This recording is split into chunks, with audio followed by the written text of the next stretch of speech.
welcome to is it the second annual meeting of the Mount Abraham Unified High School District? Third? Or third? Second or third?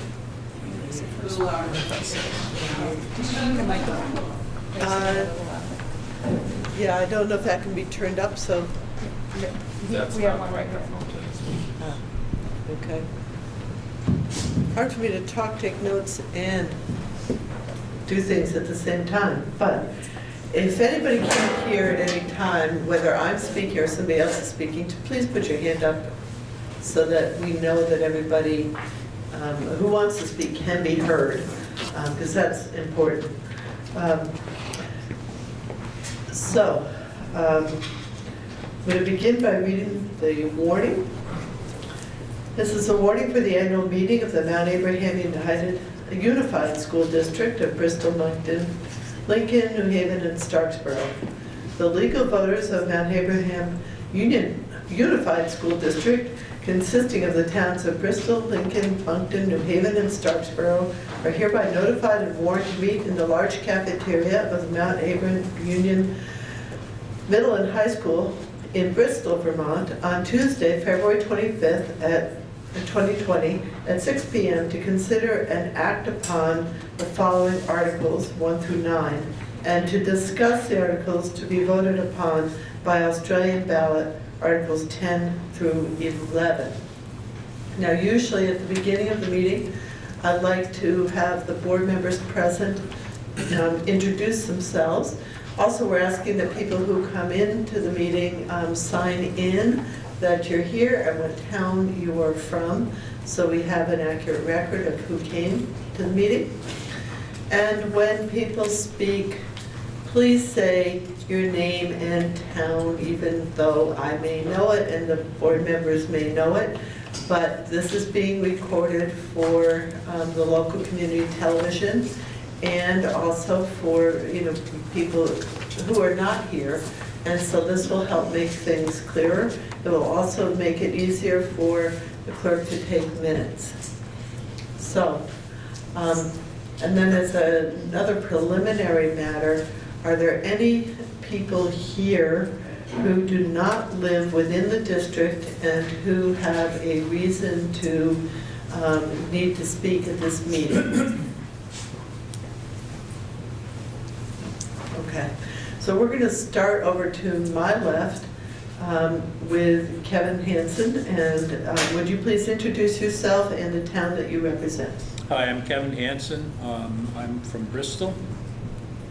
I'm Sarah LaPearl, and I'm from New Haven. Allison Sturdman, Bristol. Caleb Elder, Starksboro. Liz Sayre, Bristol. Bella Perrier, Bristol. Dawn Griswold, Moncton. And Patrick Green, Superintendent and Lincoln resident. Okay, and I am Pam Marsh. I'm your previous year's moderator from New Haven. The first item on our agenda is Article 1, which is to elect a moderator who shall assume office immediately and serve a one-year term or until the election and qualification of a successor. So, yes, sir. I move that we let Pamela Marsh do the job. Okay, and I need to get your name and town. Oh, excuse me, my name's Robert Bernstein, I live in Bristol. Okay, and is that motion seconded? Yes. Simone Scarrett, Bristol. And thank you. So it's been moved and seconded that I be elected moderator. Are there any further nominations for moderator? Hearing none, we'll take a vote. All those in favor, please say aye. Aye. All those opposed, say nay. All right, I guess I am re-elected as your moderator. Then we have to elect Article 2, to elect a clerk who shall assume office on July 1, 2020, and serve a one-year term or until the election and qualification of a successor. The current clerk is Karen Wheeler. And I don't know if you are wanting to be re-elected or not, Karen. No, thank you. I would like to nominate Jennifer Willey to be the clerk going forward. I thought you might. Is there a second to Karen's nomination of Jennifer Willie? I'll second. Chris Pearsall, Bristol. Okay, Chris Pearsall, Bristol, second. Are there any further nominations? Hearing none.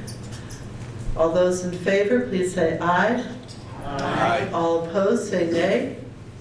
Congratulations, Jennifer. Article 3 is to elect a treasurer who shall assume office on July 1, 2020 and serve a one-year term or until the election qualification of a successor. The current treasurer is Barb Torian, who is sitting in the back. Barb, do you wish to stand for re-election? I'm happy to serve again. Okay, are there any other nominations for treasurer? You can nominate yourself, that's perfectly legal. Is there a nomination? Would somebody else like to nominate Barb for treasurer? Yes. Alderman Lincoln, I'll nominate Barb. Okay. And is there a second? Brenda Tilburg, Bristol, second. Okay.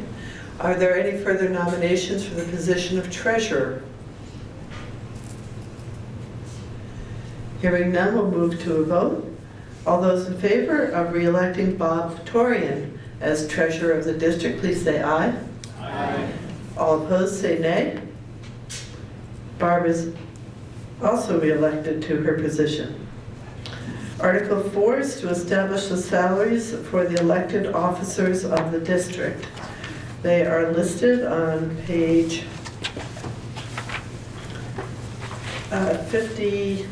48 of your report.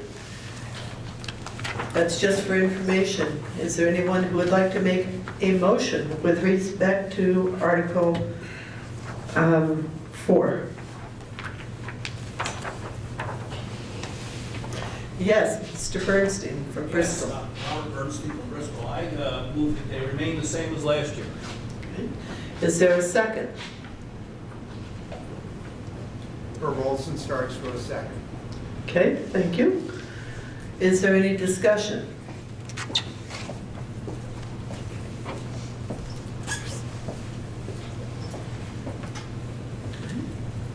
Hearing no discussion, we'll move to a vote.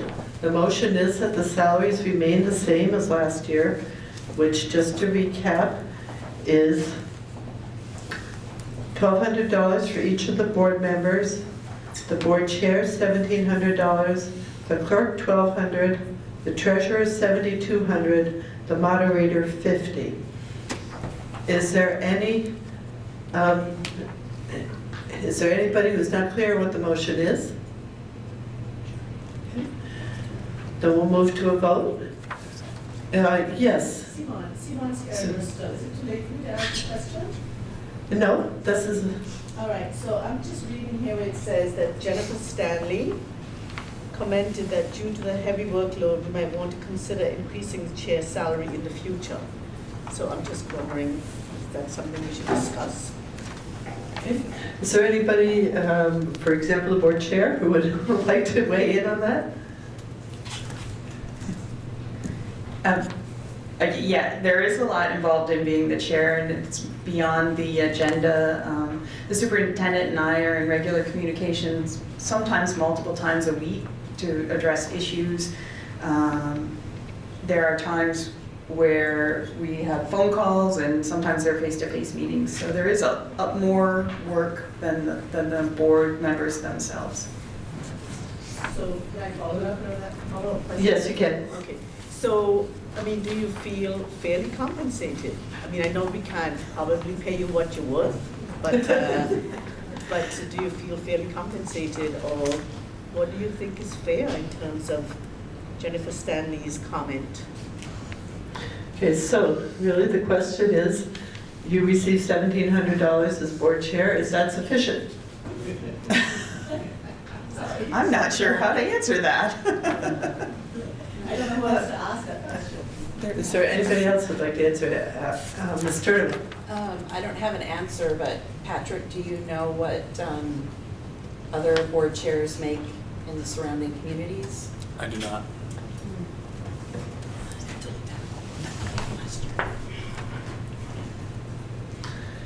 Yes, Mr. Olson from Starksboro.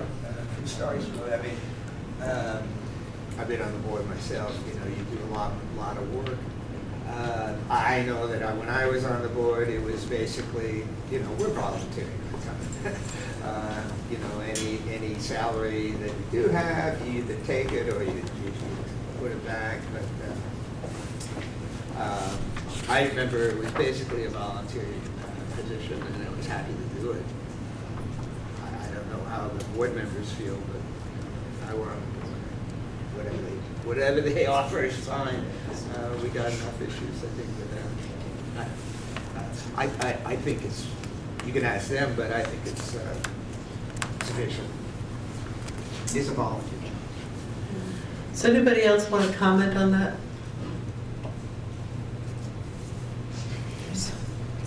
Sarah LaPearl. Just about every meeting, I feel like she's not being fairly compensated, so I would move to double her salary.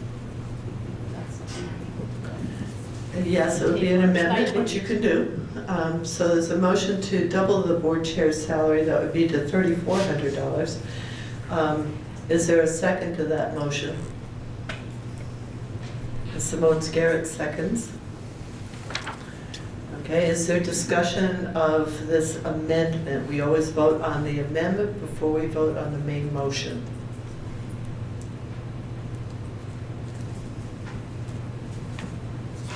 I'm just wondering where that Yes. extra money would come from. It would have to be found somewhere in the budget.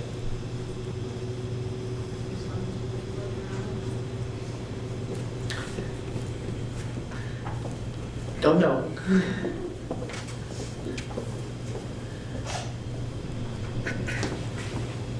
Anybody else want to hear it? Yes, Mr. Kevin Kevin. Hanson, Bristol. I certainly appreciate the motion. Instead of doubling her salary, I would like to consider giving the chair 2 times what the regular board salary would be. So that would be $2,400. Okay, so Ms. LaPearl, procedurally, would that be a friendly amendment that you would endorse? Okay. And Ms. Garrett, do you consider that to be a friendly amendment that you would endorse? Yeah. Okay. So the motion currently before is to make the chair's salary $2,400, which is twice the salary of other board members. Okay, Mr. Boughton from New Haven. Are we voting on an amendment, or are we voting on the? You'll always vote on the amendments first before you vote on the main motion. Great, thank you. Okay. Is there any other discussion of the amendment? So the amendment before you is to raise the salary of the chair to $2,400, representing twice the salary of other board members. Does anybody have any questions about what we're voting on? All right, all those in favor, please say aye. Aye. All those opposed, say nay. Nay. Okay, there's a scattering of nays, but the ayes clearly have it, so the motion is passed. So, the main motion is now to have the salaries as last year, except the board members would each get $1,200, the board chair $2,400, the clerk $1,200, the treasurer $7,200, and the moderator $50. Does anybody have any discussion on the main motion? All right, we'll proceed to a vote on the main motion. All those in favor of approving those salaries as stated, please say aye. Aye. All those opposed, say nay. The ayes have it, and the amended Article 4 is passed. So Article 5 is to hear and act upon the reports of the school directors and officers. And those are contained in your very colorful book that was made available tonight by web and by inquiry and some download from online. So, last year we had quite a lively discussion about this issue, and I wonder if there's discussion, if it's specifically around the budget, I'd like to defer it until we get to discussion of the budget items. But if it's around other aspects of the report, let's have it.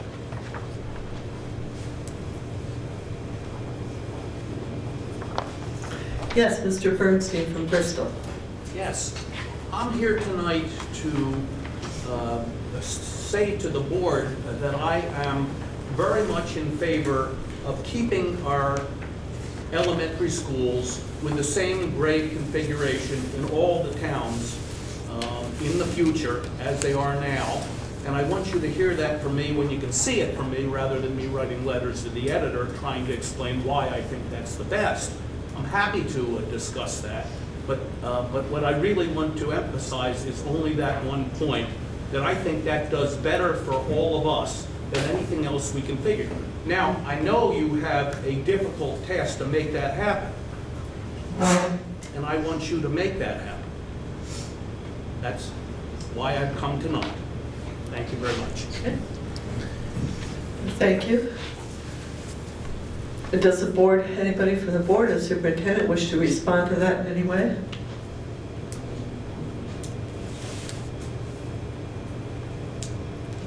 Okay. Are there additional comments upon the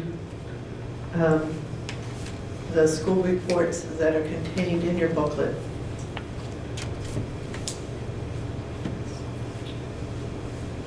Yes, Mr. Olson.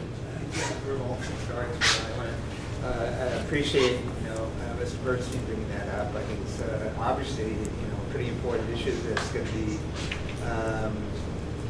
thought about and discussed over the next year. And I appreciate the notion that maybe I haven't seen it. It's there, but that's an important consideration. I think that's the type of thing that I think I would like to see in a school report. Telegraphing to the community just what's on the plate, and so that they can express their opinion and think about it. So I'm not being critical of the report right now, but that certainly is the type of thing that I think should be included in a report. Additional comments, yes, Ms. Pearsall. I would encourage everyone who has an opinion about school configurations and the future of this district to come to the community engagement committee meetings that the district has been diligently putting on to get feedback from the community and share information with the community. If you have an opinion, you need to show up and help find a solution and not just give decisions to the board.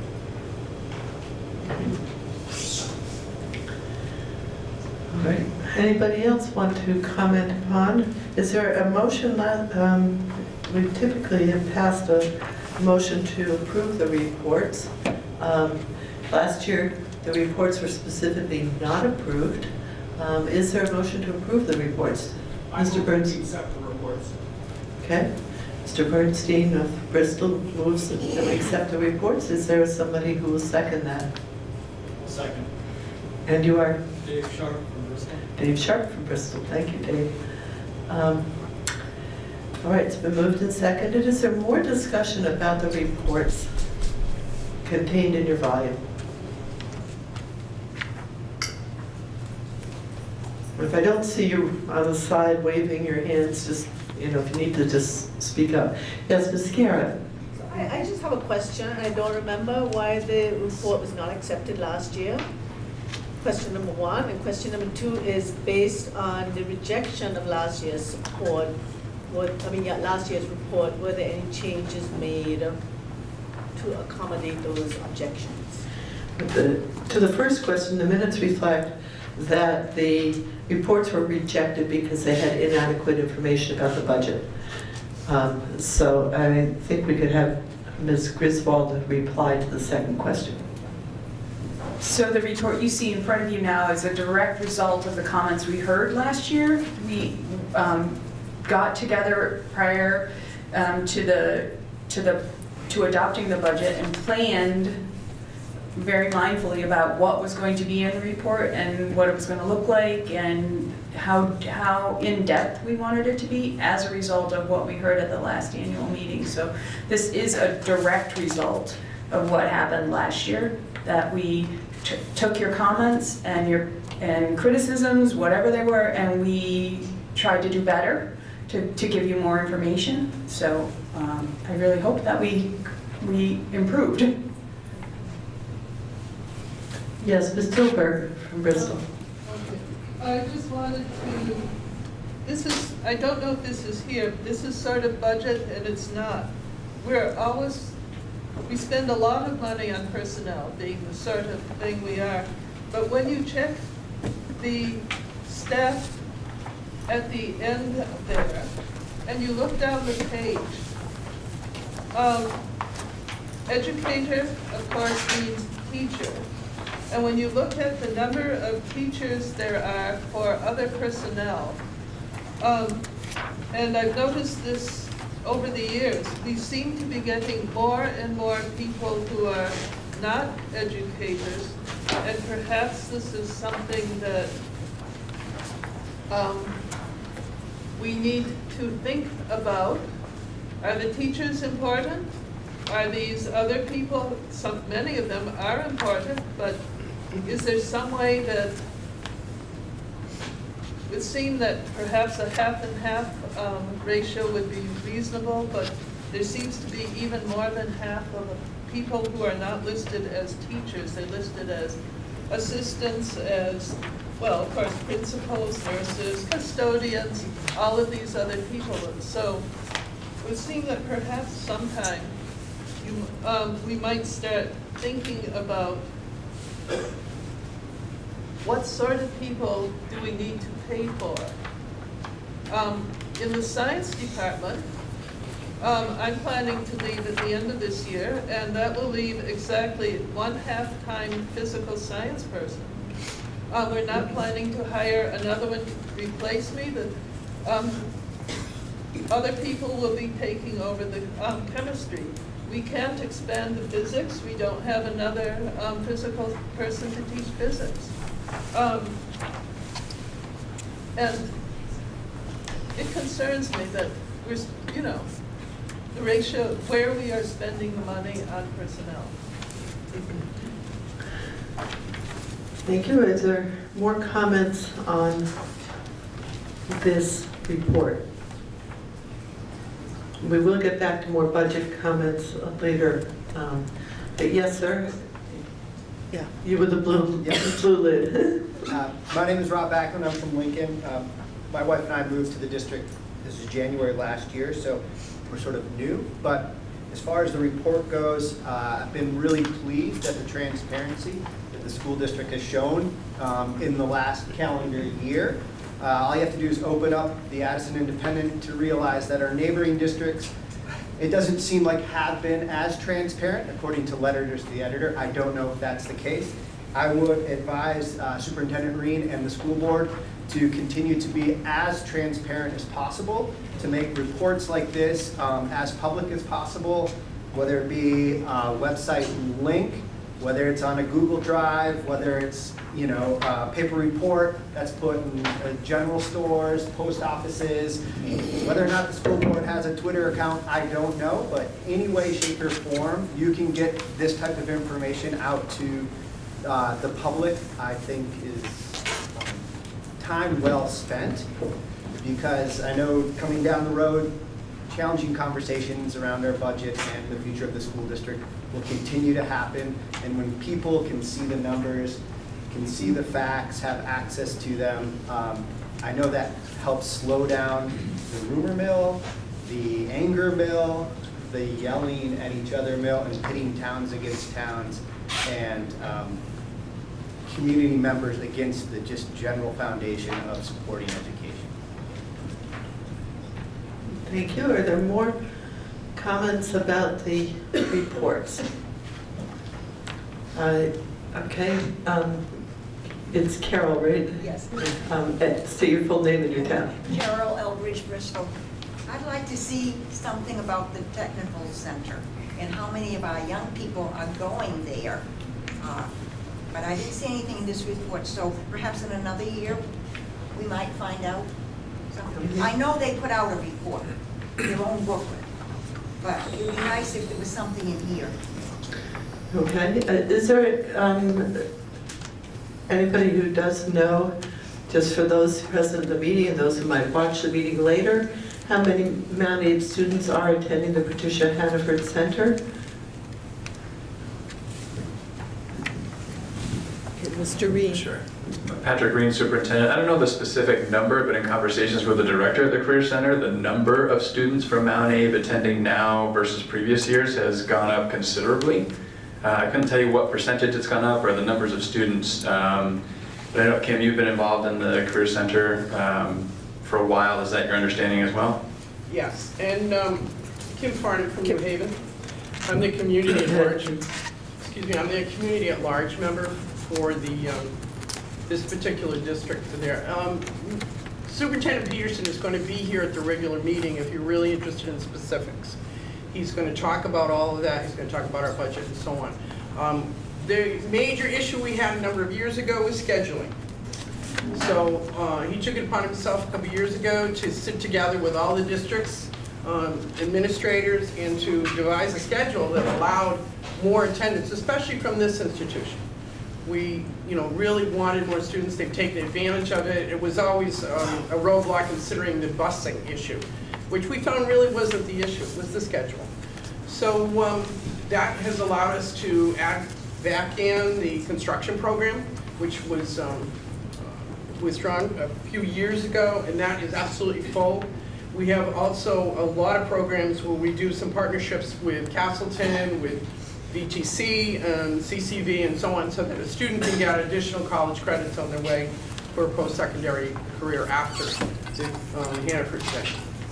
He will get into some details about numbers and how our budget's developed. It's a little bit different than a typical district budget. The state economic review group comes in and they kind of have their hand in it, so that we have to have certain programs. We are required to have certain programs no matter what the numbers are. So those affect some of our curriculum. If you have any specific questions, I know he would be happy to answer those if you want to make a call down to the center. But again, he will be in attendance at the regular meeting this evening. The regular meeting is scheduled to follow right after the conclusion of this meeting. Okay, is there any other? Oh, yes, Mr. Sharp. So I was looking through the report trying to find the delineation that Ms. Tilburg referred to between academic teachers and non-teaching personnel, and I could not find it. Perhaps she could help, or someone on the board could help. If you look at pages at the end of the report, 51 through 58, you see the listing of all the district staff members. I do. You just have to read them. Oh, so she must have taken the time to count. Okay, I'll get with her after. Okay. Thank you. Thank you.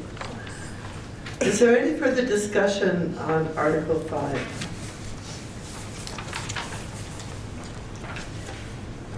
If not, the motion on the floor is to adopt the reports of the school district officers and directors. All those in favor, please say up. Yes? Is it, are we approving or are we accepting the report? Actually, I think your motion was to approve, was it not? I think I said I used that word, yes I did. Approve, okay, Mr. Bernstein. Okay. So, the motion on the floor is to approve the reports of the school directors and officers that are contained in your budget book. All those in favor, please say aye. Aye. All those opposed, say nay. All right. Article 6, and we have to do this each year because the state says we do. To authorize the District Board of Directors to borrow money by the issuance of bonds or notes not in excess of anticipated revenues for the fiscal year 2020 to 2021 per 16 VSA section 562(9). So moved. Okay, moved by David Sharp of Bristol, and is there a second? Herb Olson of Starksboro, seconds. Is there any discussion of this? Okay. It has been moved that the article be passed as written. All those in favor, please say aye. Aye. All those opposed, say nay. Article 6 is approved. Article 7 is to discuss the articles to be voted upon by Australian ballot, which is Article 10 and 11. So let's start to try to do this orderly. Talk about the establishment of the Education Reserve Fund first, which is Article 10, and then we will take up Article 11 when that discussion peters out. So, is there anybody who wants to start the discussion on Article 10? Anybody on the board, superintendent? In the audience? Yes, Mr. Sharp. So I would say, I read this over at home, I think this is prudent financial management. To have a certain amount of money set aside for emergencies. For example, last year, the shower in the boys' locker room completely self-destructed. And I'm sure the management had to find that money somewhere to deal with that issue. And to have a reserve fund to deal with certain budgetary issues, unforeseen, is a prudent thing to do. I also think to put all of the $750,000 in reserve fund is not so prudent, that a good portion should be used to reduce taxes to citizens. Is there more discussion? Mr. Olson of Starksboro? I saw him. I was just going to offer a bit of clarification. Okay, Mr. Reed? And then Mr. Olson. So the one piece of clarification I want to offer there is, so last year we created a capital reserve fund, which is specifically for capital improvements that would be needed on our facilities. So that's probably where money, for the example that you gave, might come from. This being an education reserve, and that capital reserve fund requires a vote of the electorate to pull money from for whatever projects it would go toward. This education reserve fund would grant the board the authority to spend the money out of, and it would address similar unforeseen expenses that are not related to capital expenses. So this would be a complement to the capital reserve fund, but effectively in terms of offering us an option to handle unforeseen things, it functions the same way. Okay, Mr. Olson. Speak really loudly. If you want the microphone, you can have it. I'm sorry. You want the microphone? Speak up. Oh, sorry. Okay. I agree with Dave around reserve funds. I think they're a useful tool. Starksboro Town uses them for a bunch of different purposes, and I think they're fine.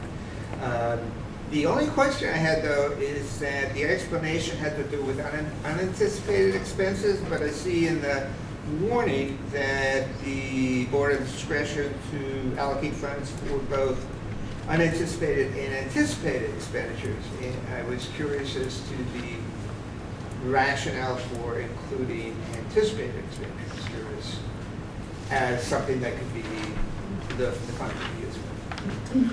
Okay. Is there somebody on the board or superintendent that want to answer that?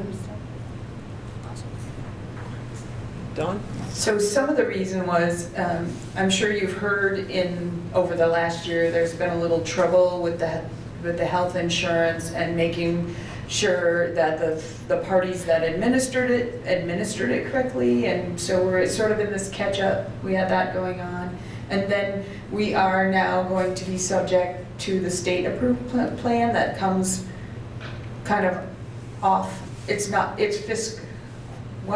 we go in fiscal year, they go in calendar year, so it sort of hits us so this is sort of what we were thinking. If that hits us and it happens to hit us harder than we're expecting, maybe we should cover our bases with sort of anticipating but not anticipating that. You know, we don't know what's going to happen with the health insurance, so we hope that it's all going to be fine, but there is a chance that it'll hit us harder than we realize. Mr. Bernstein, I'll come back to you, Mr. Olson. Well, in regard to your question about anticipated and unanticipated, it seems to me that the way this article is worded, that the anticipated and unanticipated expenditures has to do with the $750,000, not with the establishment of the new fund. It just says that they have the discretion to allocate such funds for anticipated, unanticipated. That's just a statement of fact, rather than a discussion of how the funds are going to be used. And will you guys correct me if I'm wrong? Superintendent Reed. I think when I think about the anticipated versus unanticipated, the unanticipated I think makes sense to everyone. The anticipated, really, as I think about it, by way of example, let's say we have this $250,000 and it's been there for a couple of years and it hasn't been needed. It's great to not need these reserve funds, because that means we've been able to predict well enough what funds we would need to build into the budget. And let's say we're in a really difficult budget year, which we anticipate for the foreseeable future, and we still have textbook needs. And maybe this one-time textbook need, we could use money from this fund. That might be an anticipated need that could come from this fund, that we wouldn't need to add money to a budget. That might mean we need to eliminate a position from our schools to fund the textbook purchase that we'd like to make. So it's a way to offer a tool for perhaps an anticipated need that can help us balance meeting student needs and having the proper supplies and materials that we need to do that. That's an idea that comes to mind for me as I think about an anticipated need. I think the language here, given that this is intended to be a tool to address a variety of needs that are mostly intended to address the unanticipated, but has the potential for some anticipated, to not limit the board in being able to take care of needs and using this tool to do so.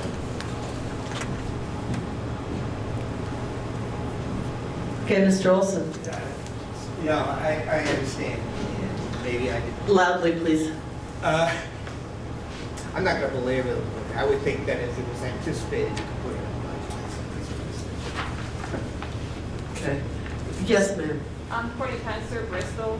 I know last year we talked about this because you guys created a capital reserve fund last year. Now you're creating an educational, or what exactly the term is this year, education reserve fund.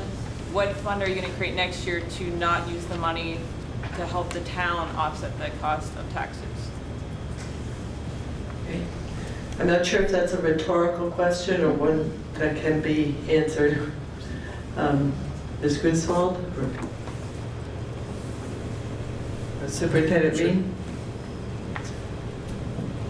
So at this time, there's no anticipated creation of a different fund. This really does cover our bases pretty well, to have something that's for capital expenses and something that's for everything else in terms of expenses. Having said that, the reality is at this time last year, we didn't anticipate creating this education reserve fund. So I think that's important to know.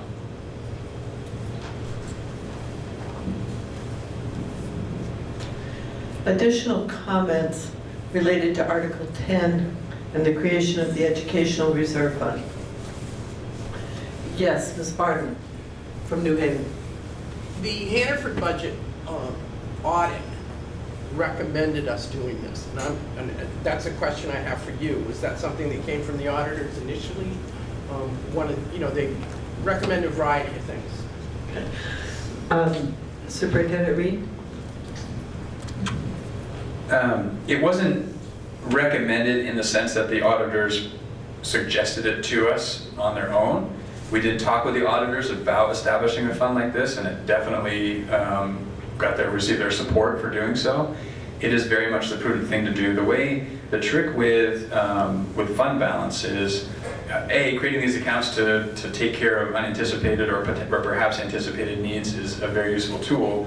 The other piece is it's really not good practice to apply an entire fund balance every year to offset taxes, because as soon as you can't sustain that fund balance to offset taxes, you drop in revenue, and that has to be made up for by increasing taxes or cutting positions or cutting costs somewhere. So we've been working really hard. The practice several years ago was to always apply the entirety of the prior year fund balance to offset taxes. 2 years ago, our fund balance was $1.5 million. If we applied that $1.5 million to offset taxes, then in the following year we had $500,000 in a fund balance, we effectively dropped our revenue by $1 million, and that would have a significant negative impact on our ability to maintain programming and supports for kids. So really the prudent thing is, for sure, to only carry forward what you feel very confident you can sustain year over year. And some would argue that the most fiscally responsible thing to do is to not apply any fund balance to offset taxes. So if we look at it from a simple facilities need, I think we agree our facilities have some needs.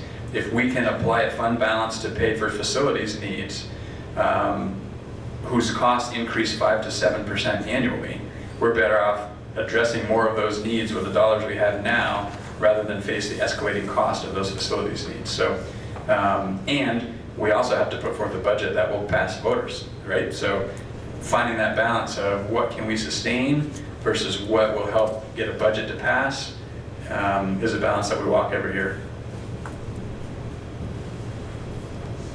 Yes, Mr. Bernstein. Yeah, thank you for the discussion so far. I'm for this procedure, and I hope we can put it in, but I won't be voting for it, even though I'm for it in general, unless I can be assured that it would be reported when it's used in a way that can be easily seen in our annual reports. Okay. Does anyone want to respond to how it will be reported in future annual reports if it's used? Ms. Griswold? So we would have to take action at a board meeting, so it would be documented in the minutes of our meeting. And the Community Engagement Committee has developed a communication plan where they're sharing happenings at meetings. So we have a secretary who is sending out information through Front Porch Forum, and we're putting it on the website to keep getting information out about what's happening at the board table. So that would be one way that people could see what's happening. Okay, Mr. Sharp? So I think that's a really good question. So is there a place in this report that shows the fund balance in the capital reserve fund that was formed last year? Mr. Reed? I'm not sure there is currently, but I'm thinking about where could the information about the capital reserve fund and this new fund, if it's established, show up. If you look at page 37, it talks about other funds. The capital reserve fund isn't here, but several other sort of funds that are outside of the general fund are listed here. This seems like a pretty natural place to include those figures.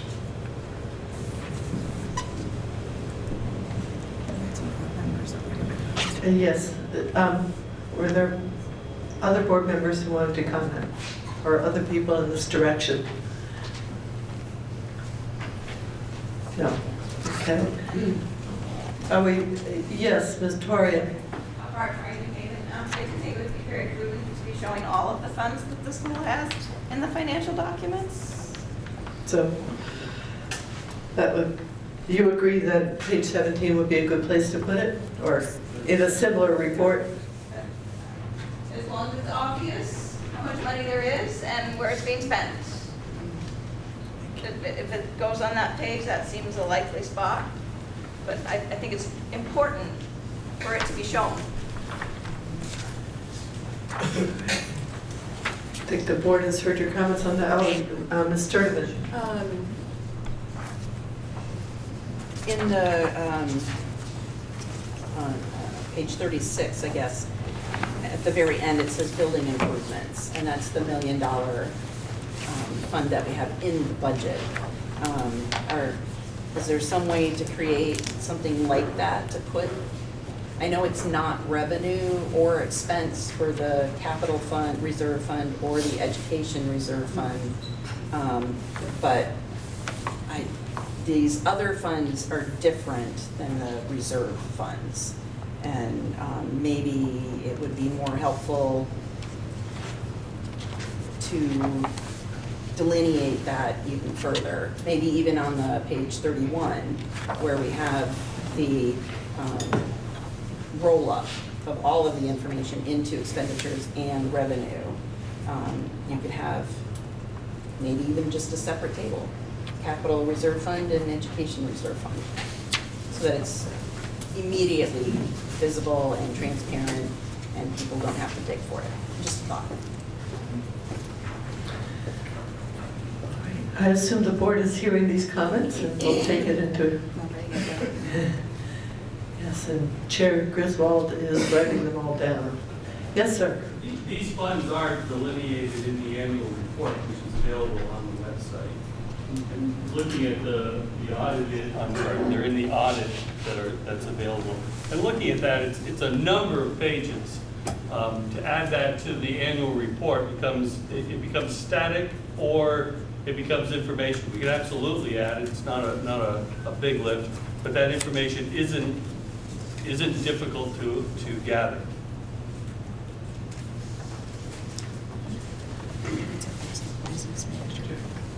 What's his name? Floyd Davidson. Okay, that was just Floyd Davidson who was speaking, the business manager. All right, is there anybody else who wants to comment on Article 10?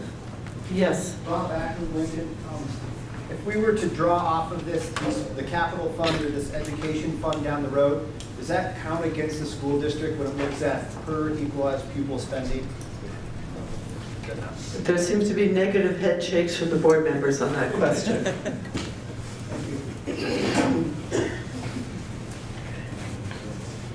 All right, we ready to move on to Article 11, the budget? I see there's a slideshow lined up. Yes, Ms. Scarrett. Just one more question. So if this $250,000 in this year's education reserve fund is not spent, then it just stays there for next year? Yeah, Superintendent Reed. Or whatever portion of it is not spent?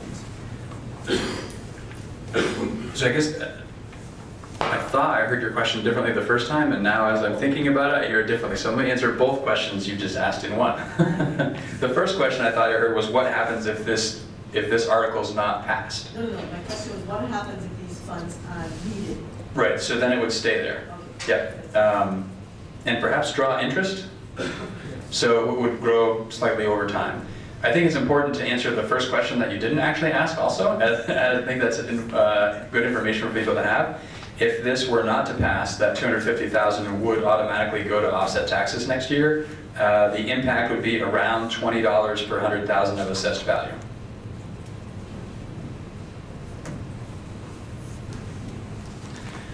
Okay, budget. So who wants the floor for the budget presentation? I think it's me. Okay, Superintendent Reed, I'm going to ask you to take this so that everybody can hear you. Sure. All right, Mary will be very proud of me. I'm remembering to move this too.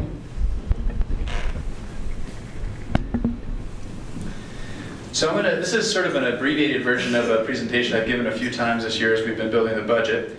And it sort of ends with the slides around the detail, which are in your annual report, so we can answer any of the questions about the details that are in the annual report as well.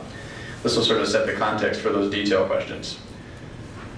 So in thinking about building this budget, there are a number of things that we were trying to keep in mind, and a lot that we learned this fall through our community engagement events that were shared earlier. And something that we learned this fall were really a lot more about what are our community values. And these are the community values that surfaced through the variety of engagement events this fall. So those are very much in our minds as we're building the budget. Additionally, we have our ends policy, which is really sort of the board's way of saying this is what we want to achieve for our students. And in addition to that, we're keeping in mind our strategic plan goals. We were very pleased over the course of this fall to realize there is a high degree of correlation between the community values, the ends policy, and the strategic plan goals. So they're all really tight, which is great. And so as we think about building the budget, we also need to think about how do those all translate into what we would think of as a vision for our schools. So this was an attempt I made to sort of draft in just sort of straightforward terms, what might a vision for our schools be given what we learned over the course of this fall. And so I think we agree that we want all students to achieve at high levels academically. I also think that we want all students to be physically, socially, and emotionally healthy and happy. I also think that we want students to feel welcome and safe in our schools and our community. And we want our schools and community to partner closely to provide students with flexible and authentic learning opportunities.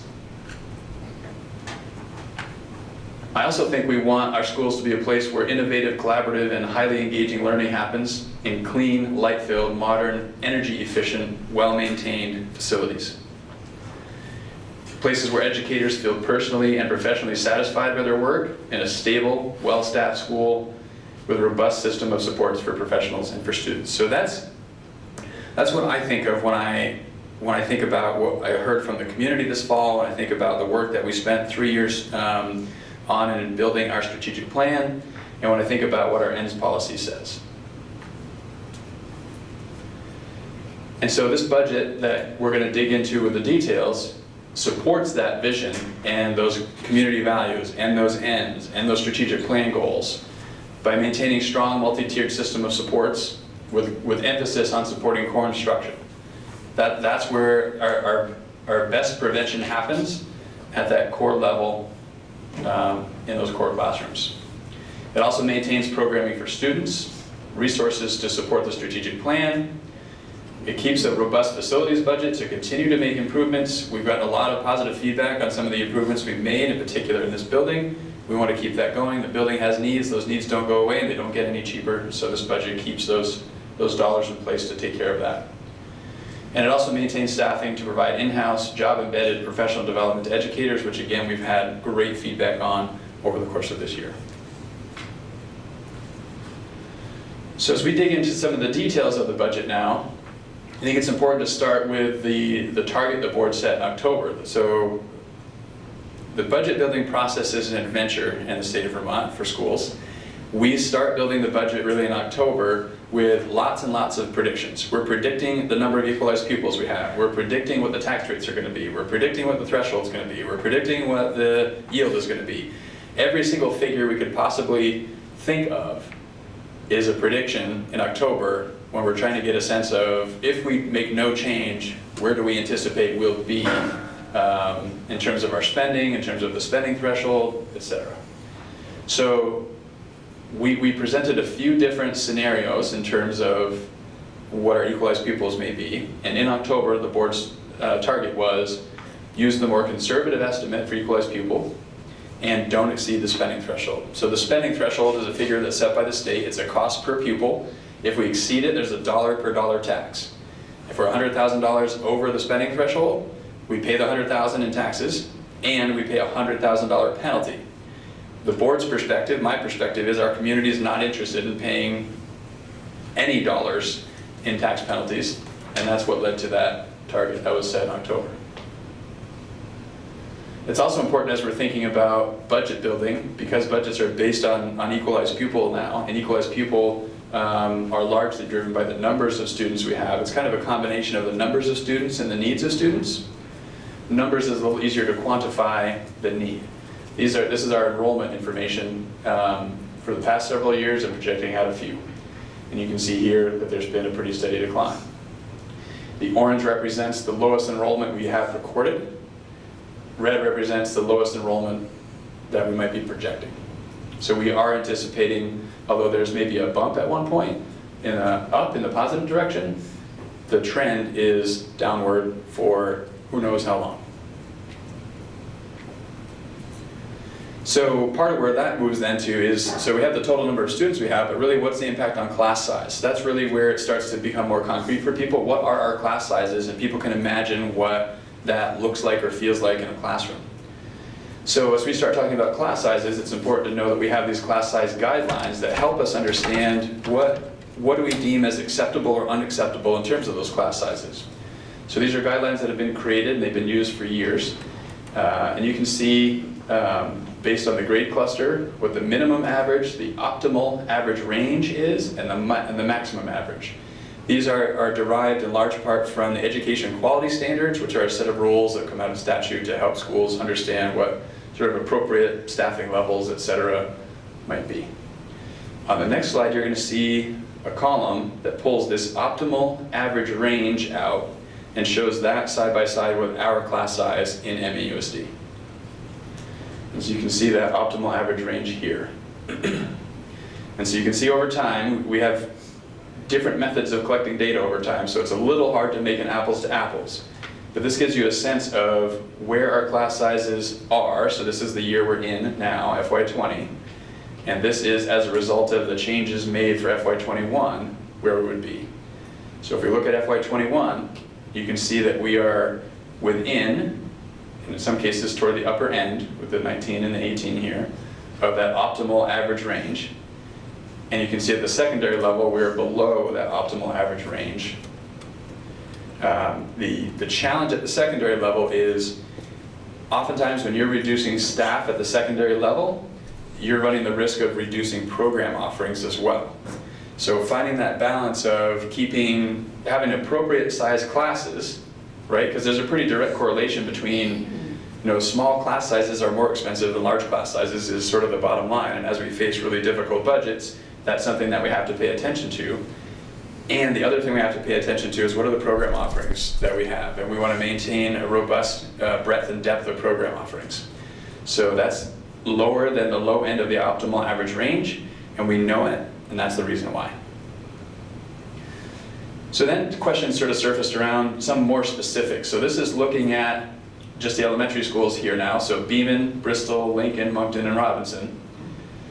Looking at the number of classrooms we have in the current school year compared to the number of classrooms proposed for next year. And then you can see what's the range of the class sizes currently compared to the range of the class sizes next year, and then what the average class sizes are currently and the average class sizes next year. So that gives you a sense by school what's the impact of some of the changes that we're talking about. And so you can see, the average class size this year ranges from 15 to 20, depending on what school you're looking at. And that range next year goes to 16 to 19. So we've kind of closed that gap in terms of average class sizes across schools. One could argue there's an equitable aspect to that, right?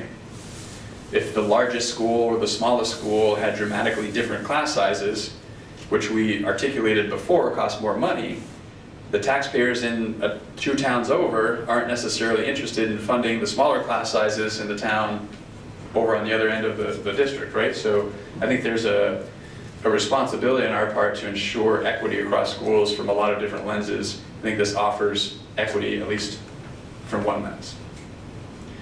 And you can see the range of class sizes shrinks a bit as well. The range up here is 18 to 25, and the range down here is 12 to 20, or 21, sorry.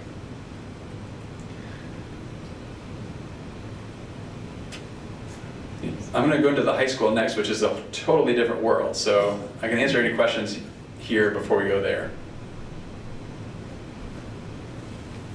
Are there questions at this point, Ms. Garrett? I just had a question about the previous slide, about the optimal average range, and optimal for what? The kids benefit, the budgets benefit, I think optimal as defined in the education quality standards. And it probably, that really focuses, I would say it's primarily driven for the students, but I do think there's an element of acknowledging the cost implications as well.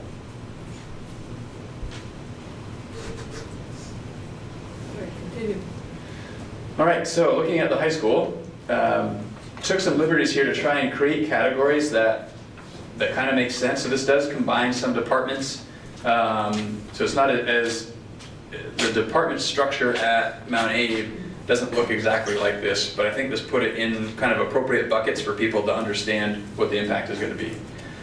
So at the high school, there's a reduction of one science teacher and a reduction of one social studies teacher. So where you see what is currently 42 sections going to 36 and another 42 to 36, that's that reduction that we're talking about. And you'll see that the other section numbers are staying the same because those sort of departments aren't experiencing a reduction in staff next year. So you can see again what the class sizes are. So here's the average this year, the average next year. Some go up, some go down. What you can see the direct result of the one less science teacher, one less social studies teacher in terms of the average class size, they go up by 1. And you can see quite a range. And again, the range tends to be wider at the secondary level because if we want to offer a range of AP courses, there may not be lots of students that are ready and able and willing to take on the rigor of an AP course. But to run it, we may need to have a course that runs with 7 students in a section. So that does draw down. It increases the range, it decreases the average, it has those effects. But we know that those are kinds of programs and offerings that we want to make sure that we're sustaining as long as we can. So we sort of live with what that does to the range and the average class sizes.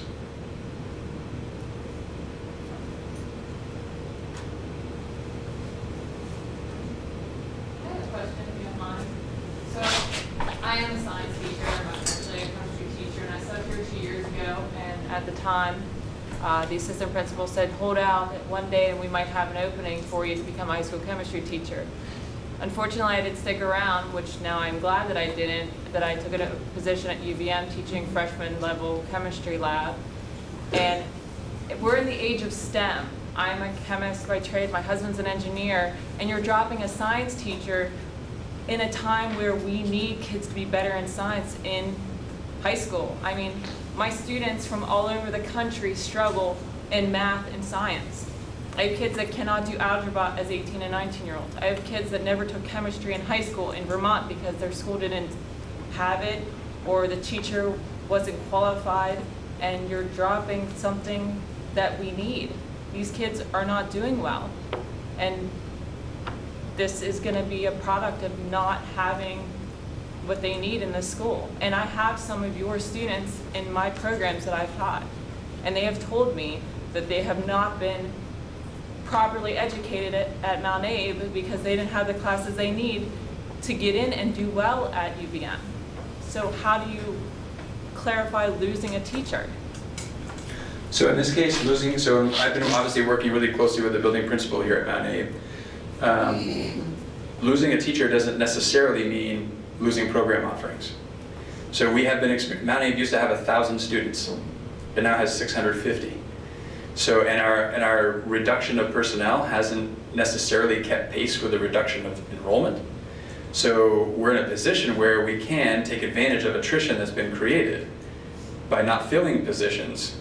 And it doesn't necessarily mean that we're decreasing program offerings. It may mean class sizes go up a little bit, as evidenced by this increase here, but it doesn't mean we're losing program offerings because we have one less teacher in science or social studies. If you don't offer AP Chem, which is the first year of college chemistry, and the students I've seen that have had the opportunity to take AP Chem as high school students significantly increase their chances of success in biology, chemistry, neuroscience, physics, everybody at UVM who has to take Chem 31 and 32. If they don't get that opportunity at a high school level to take AP Chem because their school does not have it, or their chemistry teacher isn't, able to do that, you have not given those students what they need for success. And more students, we're teaching more students now at UVM, and that's one school in the country than we've ever taught We had almost 1,200 students last semester, and we have 700 students this semester. Biggest classes ever. I've been there almost 2.5 years. And to be honest, I think we could apply a similar conversation across a lot of different subject areas. This happens to be around science.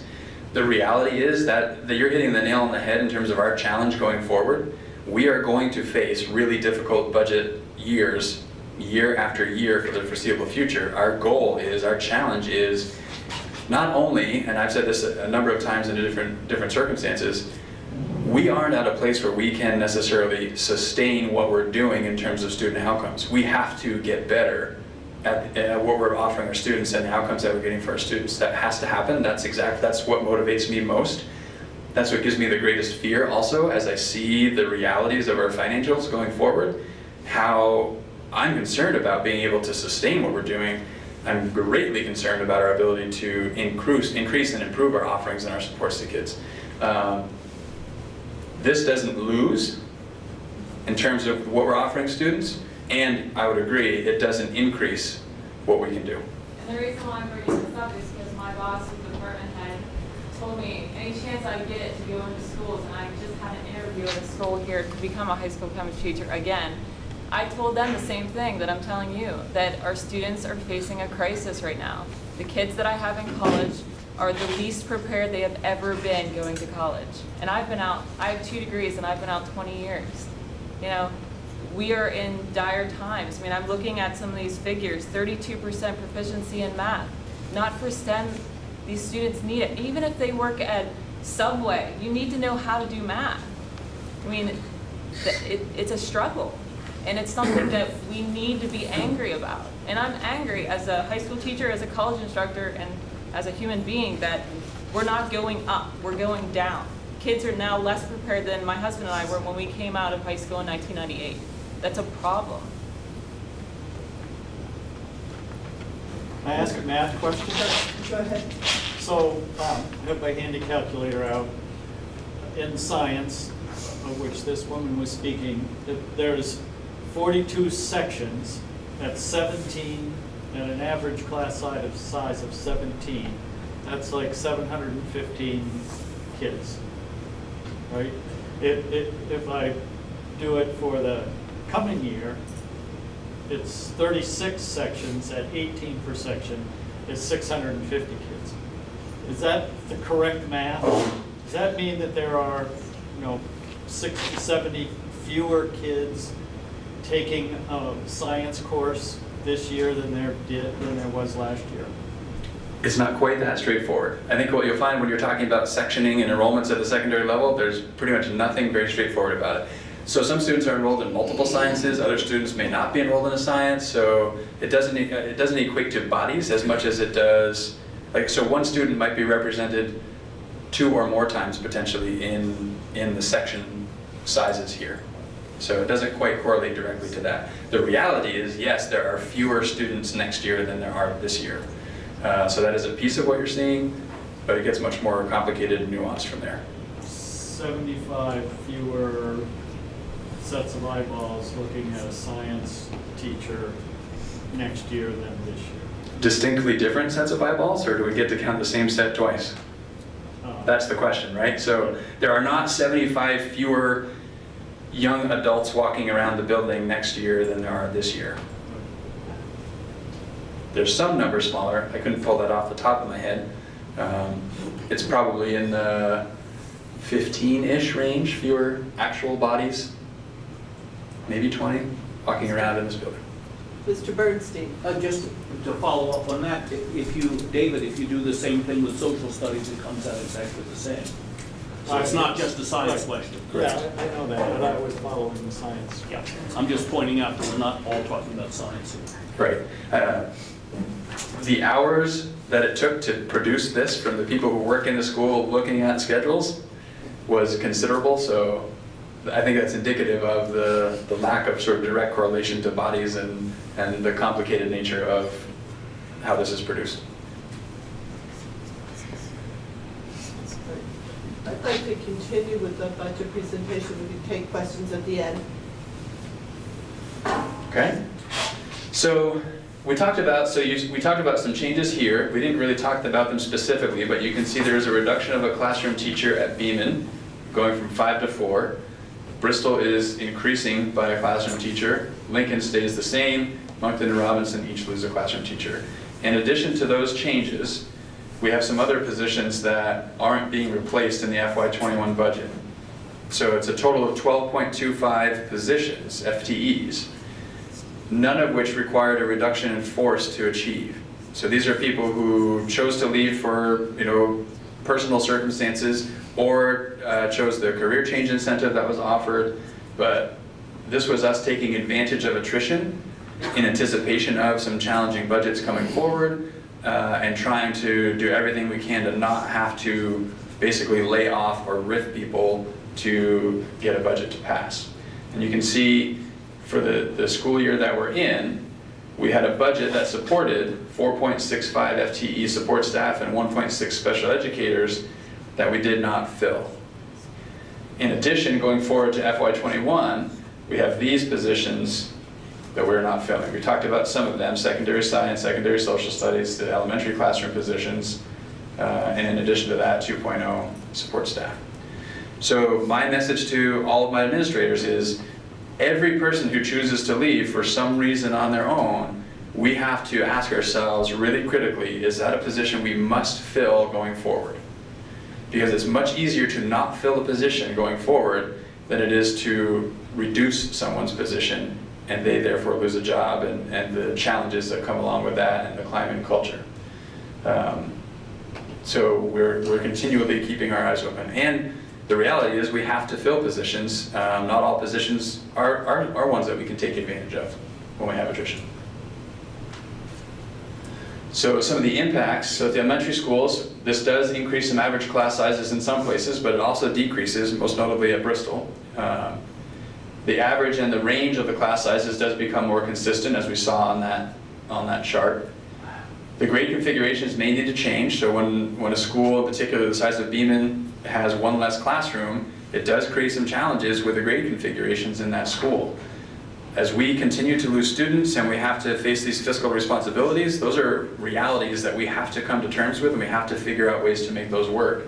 And we're doing that. We've been working really hard at that this year. We'll continue to work hard at that next year.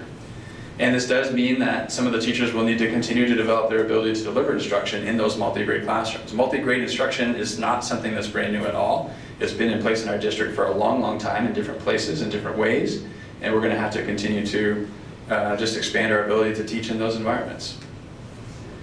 At Mount Abraham, we talked about that slight increase in science and social studies, and it does not have an impact on the breadth of the science and social studies offerings. And overall, this does keep a high level of support for students who struggle, and our multi-tiered system of support for teachers and students remains strong. So as we start to kind of dig into some of the numbers specifically, this is a helpful graphic. I think there was a conversation earlier about we know how much spending goes into people. This is a way to sort of help with that. Many of these sections have personnel expenses, but this is a way to try and help sort of put spending into a few different buckets that might make sense to folks. So this spending really reflects the instructional programs. So this is salaries, benefits, professional development, tuition, etc., directly related to sort of the core instruction for students. Then we have our instructional support. This is where our media, curriculum development, coaches, instructional staff training, and outside professional services are happening. And then kind of working our way around, special education costs, school administration, our food service cost, athletics and co-curricular, facilities, transportation, debt service, technology, district administration, which includes all of our HRA costs for health insurance, all the insurances that we pay for, legal, audit, financial software, as well as the salaries and benefits for fiscal services, district leaders, and our expanded learning program administrators. So that just sort of shows you some different ways to look at where the dollars go in MAUSD. So now we're getting into some of the more specifics. So the budget that is being put forth represents a 4.71% increase in equalized pupil spending, even though the overall expenditure is an increase of 1.45%. So that's a reflection of I think it shows fairly controlled spending, and because of declining enrollment, that controlled spending still presents as an increase that's greater than our spending in our cost per equalized pupil. This is a really significant number in terms of the impact it has on your tax rate. That's why it's on the ballot. It's statutorily required that it goes on the ballot, that you show what % increase per equalized pupil the proposed spending is over the current year spending, and that's what you see here. And so if we look at FY21, you can see sort of where all these figures fall and what the change is from the prior year. So our spending is increasing by almost $450,000. Our revenue is decreasing by $521. Part of that is, and we talked about this a little bit earlier, last year we carried a little over $900,000 of a fund balance to offset taxes. Going into FY21, we're carrying forward $500,000. $400,000 then of this drop in revenue is a result of that change and that carry forward. That's why it's bad practice to carry forward really high numbers that you can't sustain year after year. And this year we took action that we didn't have to take in proposing that we create this reserve fund. It makes sense for all the reasons we've already discussed, but it does have an impact on the revenue. And I feel a lot better carrying forward $500,000 than $750,000 into future year budgets. So it will serve us well in the future. And so when we take our expenses and subtract our revenue, we get our education spending. And so that's effectively the money that needs to be raised by taxes, and we divide that by the number of equalized pupil we have, which you can see was a decrease of 14.74. So for us, a decrease of about 15 students was a pleasant surprise. I mentioned earlier we were working from more conservative equalized pupil numbers. We were working from a figure that was more than twice that. Because if you look at our 3-year average is about a drop of 38 students. When those students each come at a price tag of 18,000 or more, times an average of 38 each of the past 3 years, that adds up to considerable dollars that we need to find somehow, either in raising taxes or decreasing spending somewhere. That's sort of our reality, right? So we have a trajectory of costs on a relatively steep increase and a trajectory of equalized pupil on a relatively steep decrease, and that is really what creates the pinch that we feel. It's not unique to MAUSD by any means, but we of course are feeling it. So what this does to tax rates, you can kind of see this here. This shows, so we have an equalized homestead tax rate. We then get to take off 4 cents because of our Act 46 merger. So each year, it seems like a really great thing here, and it gets more complicated from there. Our first year, we got to take 8 cents off of the tax rate. Our second year, we got to take 6 cents off. We're now in the third year, we get to take 4 cents off. So it seems great that we get to take those pennies off, but we get to take fewer pennies off this year than we did last year. So we do feel the effect of those 2 pennies that we didn't get to take off. That gives you this adjusted homestead tax rate. Each town then has their own common level of appraisal that produces your actual property tax rate or your projected property tax rate for education. There's obviously a municipal side to that as well. Really what people want to know is, so what does that actually mean coming out of my pocket? Really important first to acknowledge that 2/3 of Vermonters don't pay their property taxes based on the value of their home. They pay it based on their income level. So this really affects 1/3 of Vermonters. If we assume we're a typical sort of region of Vermont, we could assume that 2/3 of our folks aren't going to feel this full effect. They'll feel something less. How much less is dependent on their income, and there's a tool that was created that was on the website where you could put in your income in your town and see, at least get an approximate impact on your taxes based on that. So that's on, I think it's on our website, right? So go to our website and you can find that tool to dial into the income sensitivity side of this.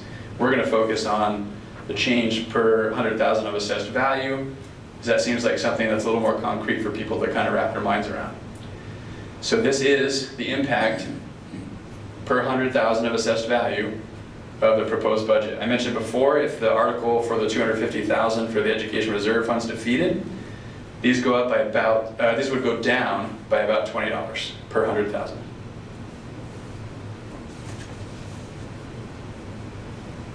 Let me stop there. See if there are any questions, and then momentarily we're going to dig a little deeper into the lines if you have questions about some of the lines that are in the annual report. Okay. Yes. Chauncey Levy, Bristol. A minute ago, you said, unless I misunderstood, 2/3 of the people in Vermont pay only on their income. So what you're saying is 2/3 of the people have income less than $47,000? I think the income threshold is a little higher than that for a family in terms of... Right, but it's not just on income, it's still going to be on your property taxes. If it's over 47,000, right? Sure. Can I be at liberty to comment on that?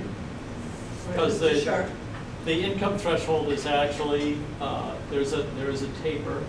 You're fully income sensitized up to 90,000 of household income. So that's all the income in a household. And then there's a tapering up to roughly 135,000. So households that have an income of 130,000 may get a very tiny credit on their property tax bill. Households with an income of less than $90,000 will pay fully based on their income. Will pay their education tax based on income. And that was the attempt, because of the complexities and the different reductions that people get based on what their level of income is. That's why we created the tool for people to try and dial into that, because we couldn't possibly sort of go scenario by scenario in a presentation to sort of dial that into an individual's circumstance.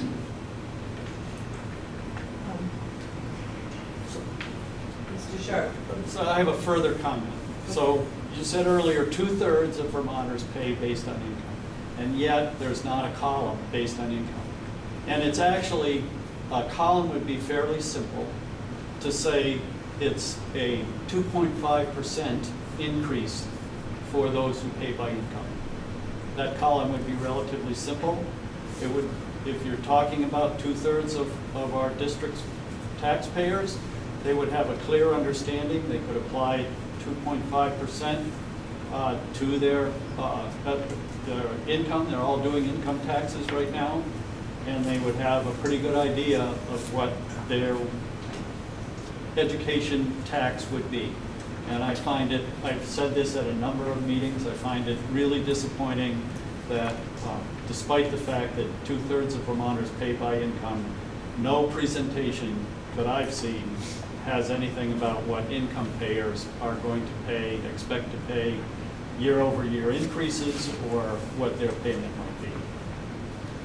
And our attempts to do just that and to address that concern that you raised was to create this tool that we've made available so people can put their actual income in for the town that they're in and try to get that sense specifically for themselves what that means.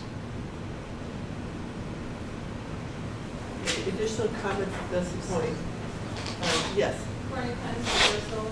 So you're talking about increase. I see fiscal year 19, there was a decrease of $1 million. The next year was an increase of $2 million, and now we're increasing again by almost $500,000. Have you guys looked at, besides losing some of the positions now that you're not going to fill, what other costs could you cut to bring your budget more in line than just keep increasing? Because I know as a household, you have a budget, and we can't go to someone else to keep asking for money if we decide we want to spend more. We have something set that we have to set for ourselves, and we have to make cuts ourselves if we decide that it's just not within our budget to do so. So what cost cuttings are you doing to not have to increase by $450 million or $450,000? So I think you raise a great point, and I think part of your question was, do we have these conversations about where can we realize these savings? The answer is yes, all the time. And we're doing that while trying to balance the kind of education that we want to provide, that we think we're charged with providing, and figuring out what do we think will get support from the voters to pass the budget going forward. So all of those things are basically from September through hopefully early March, maybe mid to late March if things don't go well. Those are conversations we have very regularly. And I think you raised this point, right? So FY19, last year, we reduced spending by $1 million. What you see between FY19 and FY20, so a target last year was don't cut positions. When we don't cut positions, that is what we can expect spending to increase by. So if we assume that cutting nothing, making no change to programming, personnel supports, etc., produces that kind of an increase, and we're looking at $448,000, I would propose we actually cut $1 million to $1.5 million effectively out of this budget. Much of which came from the 12 and a quarter positions we talked about, and hundreds of thousands of dollars came from lots of other places. Dozens and dozens of other lines in the budget that we're happy to go into detail, but probably not appropriate for this forum. I have a follow-up, if you don't mind. So I noticed in the one slide you said you were not filling like 6 positions that have now, is that 6? Yeah. 12.25 in total for FY21. Oh, because you're counting the ones from 2020? Right, so those are positions that we didn't fill in 20 and aren't filling in. So these are in FY20 budget and not in FY21 budget. So if I look at it from budget to budget, these are in our budget now and are not in FY21, which is why I'm including those here. And that's my concern going forward. So I don't anticipate next year being a remarkably better budget year. If anything, it's probably going to be more challenging because we had a more favorable than anticipated reduction in equalized pupil. So this reality of cutting, I would say 12 is probably on the low side, of cutting 12 positions a year is probably our reality for the foreseeable future, if not closer to 15 or more positions per year. And that, again, that's that rub, right? So as we try to provide the services we want in all the places that we want, we do lose some efficiency, and the result of that lack of efficiency is we're having to reduce positions. And so when I talk about the concern I have about even sustaining what we're doing, having said sustaining is not acceptable, we have to do better, that's where that concern comes. I don't know how to do better with 15 fewer people every year for the foreseeable future. That's where my mind goes. Is it going to be the point where I know that all these different school districts, you guys are going to have to merge? Like you might have to merge with Regents or might have to merge with CBU so that everybody is sustainable in the terms of keeping students well educated. Yeah, so there have been, I don't know, 8 or 9 community engagement events this fall leading up to where we are now. And those kinds of conversations are the things that are coming up and are part of the exploration as we go forward and looking at how do we address our realities. There's no clear path. There's a lot of wonderings. There are different perspectives, different beliefs. It's emotionally charged, so it's not going to be easy going forward, but we have to figure something out so that we can keep a focus on improving outcomes for students. Yes, you have your hand up. I did. Mark Rickner, Moncton.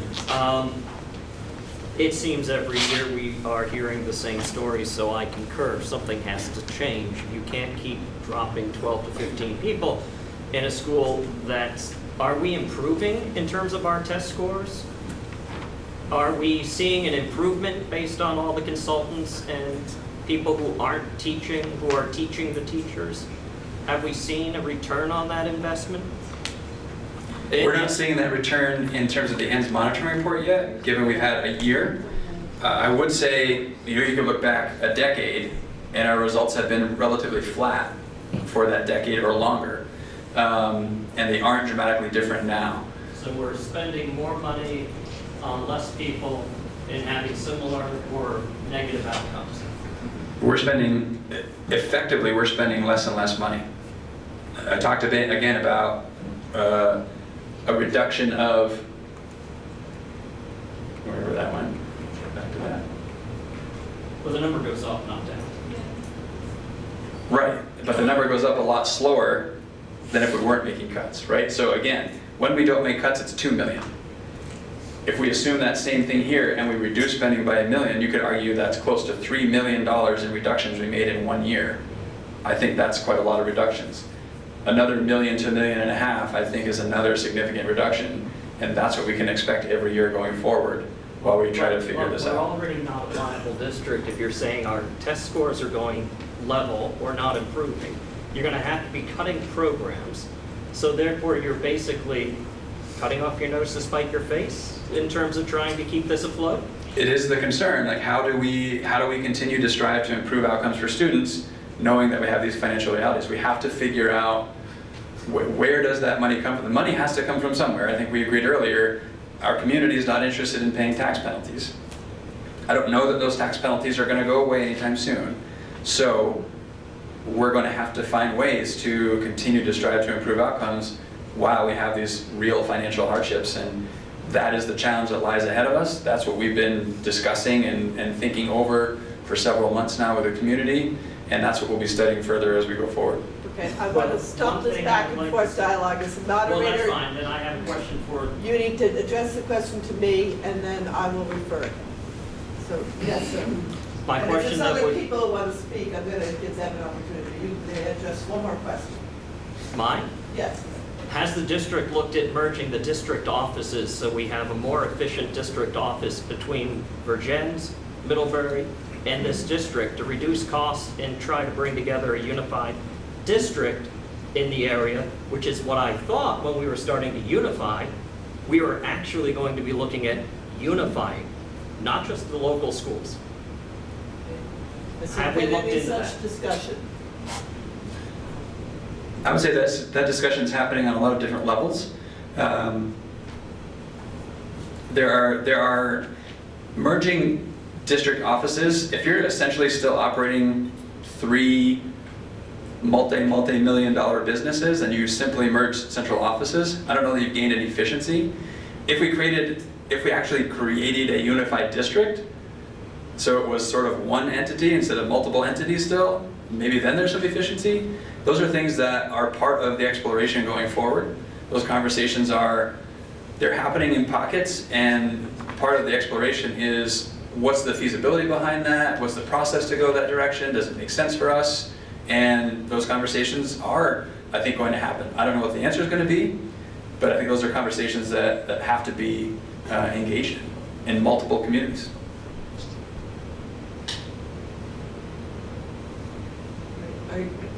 Is there more to your presentation? Very quickly, so we talked before about the community values, strategic plan goals, et cetera, and where are they represented in this budget. We won't go through all of these because we don't have the time, but you can see here I've made a direct connection between the actual description in the lines in the budget that you see and sort of an explanation of what the contents of that line is, and then how that relates to the community values that were identified and the strategic goals, to try and really drive home that idea that there's a direct relationship between this budget, community values, and our strategic plan. So a couple of slides of that. And then I can take any questions you have about the details that are in your report. So I'm going to turn the lights back on so we can see better.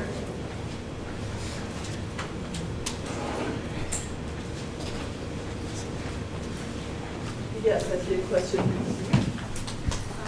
It's more of something that I didn't see in Talk here. really loud. Sorry. So something I didn't see in the book that I wanted to highlight, that is something that you can do on an individualized basis for people to advance themselves in certain areas, or if they're a little behind, to catch up, is at Mount A, I believe it's the independent learning opportunities, guided learning opportunities, and working learning opportunities, which is a really could be specific to the individual's needs. So it may not be an entire class offering, but I know that there are trying to find creative ways to address educational needs. Yes, Mr. Olson. I'll try to speak up this time. I have a question about how our schools we're going to be using the resources reflected in the proposed budget to improve the quality of education offered to our students. But before I sort of come from the dark side on that, I want to say that I really appreciate, the administration, the school board. This is really hard work. It's really, really important work. So I'm certainly thank you for taking up that challenge. Enough, good stuff, right? A bit of context around education quality. The board has adopted, in my opinion, a really excellent policy goal for the academic component of education quality. In so many words, it says to become one's personal best, to become a contributing member of society, each student should demonstrate competence in the core academic sectors. So they're setting a pretty high, I think, it's pretty high bar or measure for what should be done in this area. In October, this past October, the board reviewed compliance with its academic quality policy. The administration was quite forthright in acknowledging that the schools were not in compliance. The state's education quality data, frankly, supports that conclusion. In most academic areas, our results are below the Vermont average, but frankly, more discouraging to me, the Vermont average is really not an appropriate measure because it includes many, pretty underperforming schools. And when you take a comparison of our district's results to those of higher performing schools, it's not a pretty sight. Breakout of the data by household income, obviously it's different, but it shows the same kind of pattern. The board, to its credit, wanted to hear more from the administration about how it would approach improving education quality. So the administration came back the following meeting with an updated plan of correction. The updated plan of correction described in greater detail some of the current programs and initiatives that I think Superintendent Rena has been describing. And the board accepted the plan of correction. The administration may have done it at that point, I wasn't at the meeting, but I know later on has suggested that a timetable of 5 to 7 years or more before the school would be able to comply with the board's academic quality policy. I suspect many parents are not going to be satisfied with the district's plan for improving education quality, given the reality of the time that their kids are going to be spending in the school. And I suspect many taxpayers are not going to be satisfied they're receiving an acceptable level of education value for their tax dollars. So my question is final. Can we expect our schools to show a greater sense of urgency on education quality by committing to offering students at least the opportunity to achieve their personal best academically by the next school year? I think revising curriculum obviously takes time and effort too, but that's the time frame that I'm looking at, and that I think that parents would look at. But second question, by the next annual district annual meeting, how will the community, those who are sitting here, will know that our education leaders have made improving education quality a major priority? Happy to hear your comments. So, Superintendent Green, do you want to get to that? Madam Moderator, I do have a copy of my comments that I'd like to see linked in the minutes if that's appropriate. That may be done.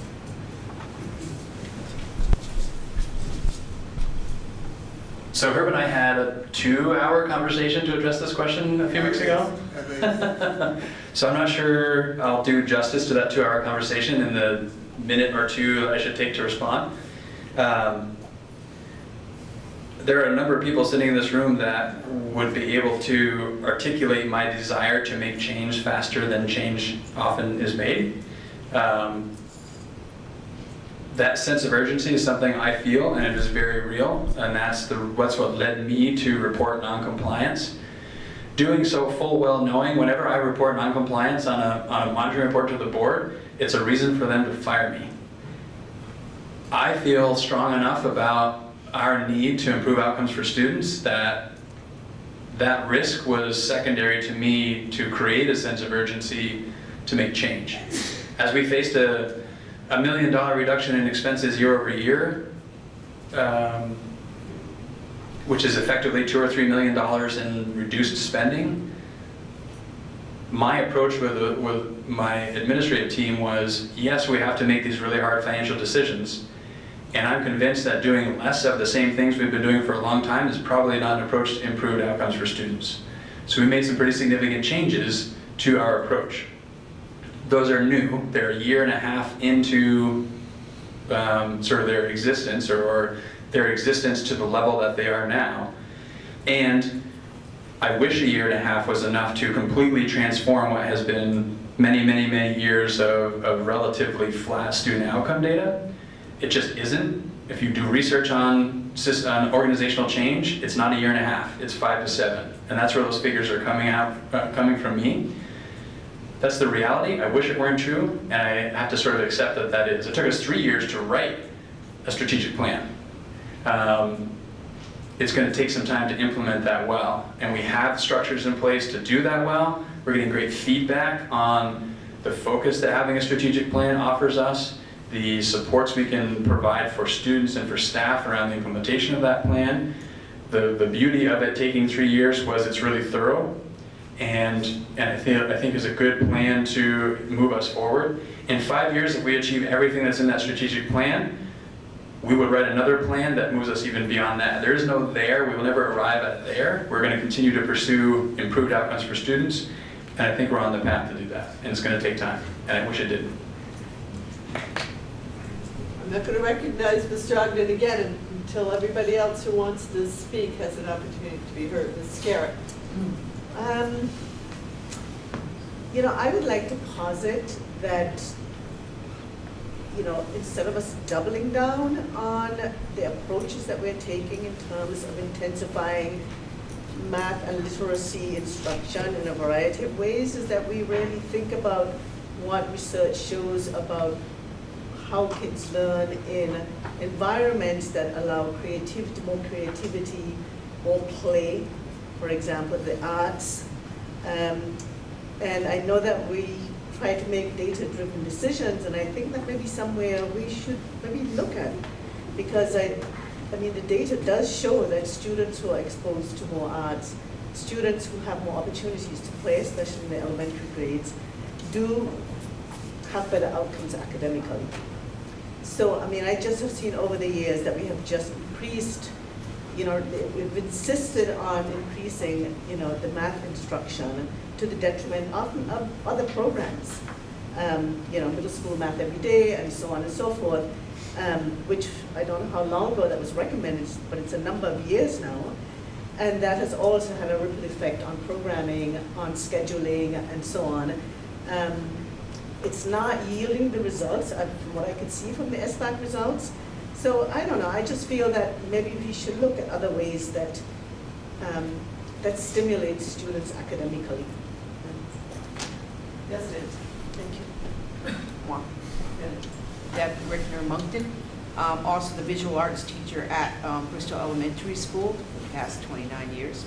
To segue right off of that, what she just stated, I was wondering if the board was aware of how scheduling has impacted the arts at Mount Abraham over the past decade. If you went to the last band concert, chorus concert, the band has just been decimated. There's hardly anybody playing instrumental music in the school because of what I understand is scheduling. It has to do with the Hannaford Career Center and kids being, you know, which of course I totally support, but schedule-wise, they're not able to take band, they're not able to take chorus. All of my children had to choose between a language and whether they wanted to play in the band. If they wanted to take French, it was scheduled at the exact same time as band, so they couldn't take French. One of them took Spanish, the other one took French. It was to compete the arts against each other, the languages, the arts, the band, the chorus, to impact the schedule that way is doing exactly what she's talking about. It's taking away the arts. It's usually the arts, oh, well, I can't do band because I have to do math or I have to do this.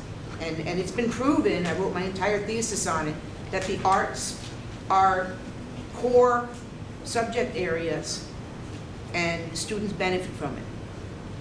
And that really should be taken into consideration, is how other things are impacting the arts on top of all this loss that we have in this district in all areas. Are there other comments, other people who haven't been heard from?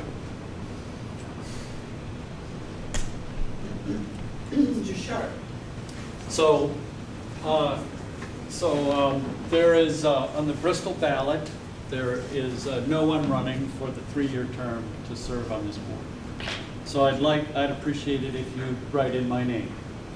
I decided in the last couple of weeks that that's an appropriate thing for me to do. I bring a pretty extensive knowledge of school finance. I taught for 20 years, and I'm a highly qualified physics teacher. Raised 2 boys, both of whom went here, graduated from Mount Abe, and I think I can, I operate from the premise that most of our money is probably spent pretty well. That doesn't mean it shouldn't be scrutinized more carefully, and I would bring that up. But we are, I believe that the success of our community is measured by the success of our least able students. And so if we raise up our least able students, we raise up our community and we raise up our state. And so I'd appreciate if you'd write in my name on the Bristol ballot. Thank you.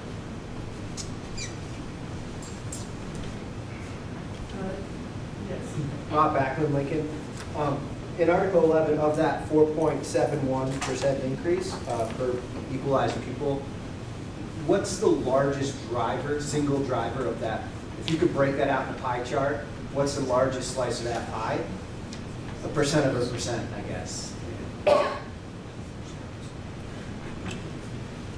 Superintendent Reed? I guess when I'm having a hard time separating what's the largest pie, largest piece of the pie for the percent increase versus what's the largest piece of the pie in our spending, because they're so connected.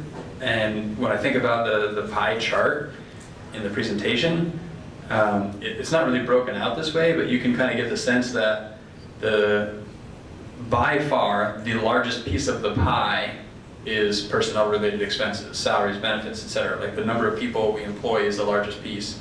And so when we have 13% increases in premiums on health insurance, we anticipate salary increases for over 300 people. I would say that's probably the largest piece of that pie. Have a follow-up comment to that? Yes, sir. I was going towards, I was wondering if you would say insurance premium increases. I'm an only child of 2 public career teachers and grew up with great health insurance. This was in the 90s. And I think every teacher, everyone that's at the line of scrimmage working in this school district deserves the same health insurance that I was raised with, that my parents had as educators, because we all know educators aren't rolling in 7 figures. But that number should be, I guess, put publicly so folks realize that quality outcomes in our students' education are actually, in a sense, being deterred by health insurance premium costs. And I don't know, I just think that's a tragedy. That's all I'm going. Yeah, I think that's a really good point, Rob, and did I get that right? Yeah. Thank you. And that's about, if you distill the increase in our budget, over 80%, maybe close to 90% of the year-on-year increase is about equal to the increase in health insurance. Maybe I got that wrong. I had the number $400,000 increase in health insurance that we were facing this year, and I know that some positions came down, but when you look at that $450,000 increase in our budget, that would be oversimplistic to just attribute it to that, but it gives you a sense for the scale. 15% year after year after year doubles in 5 years. So we've had 15% at least 3 years in a row, or right around there. So yeah, it's huge.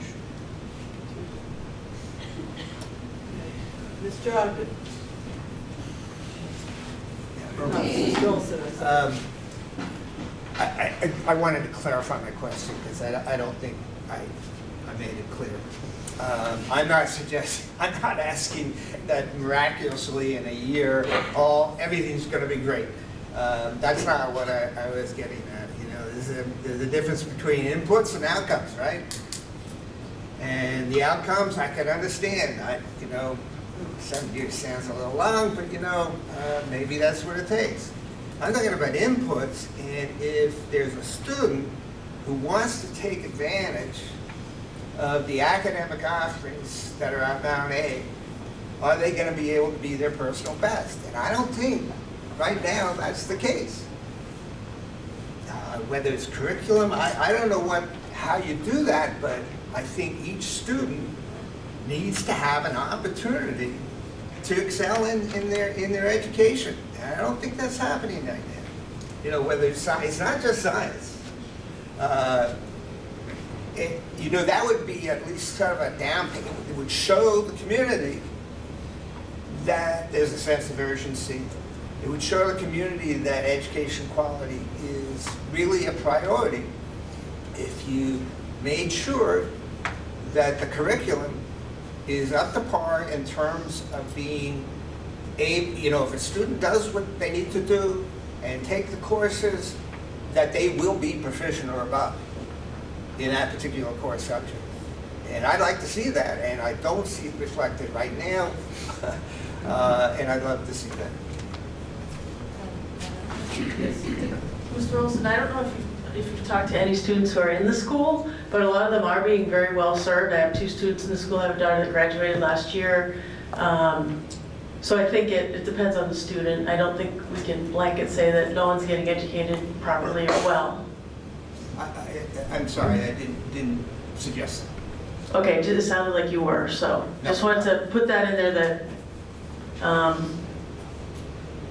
yeah, just wanted to say that. Thank you. Ms. Garrett, did you want to be heard again? I mean, I was trying to find data that's current, and I haven't been able to find it. I can't see the data in this article from U.S. News and World Report. But I think it's worth noting that Vermont has consistently ranked in the top 10 states, in the top 10 of student outcomes in the United States.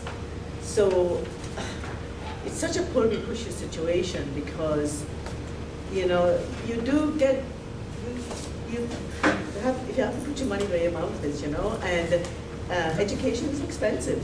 And if you want good outcomes for students, sadly, it's going to cost a lot of money. And I don't know, you know, if we can look at that ranking and say, well, Vermont is in the top 10, I think that's something that's pretty laudable, but it's at a cost, you know.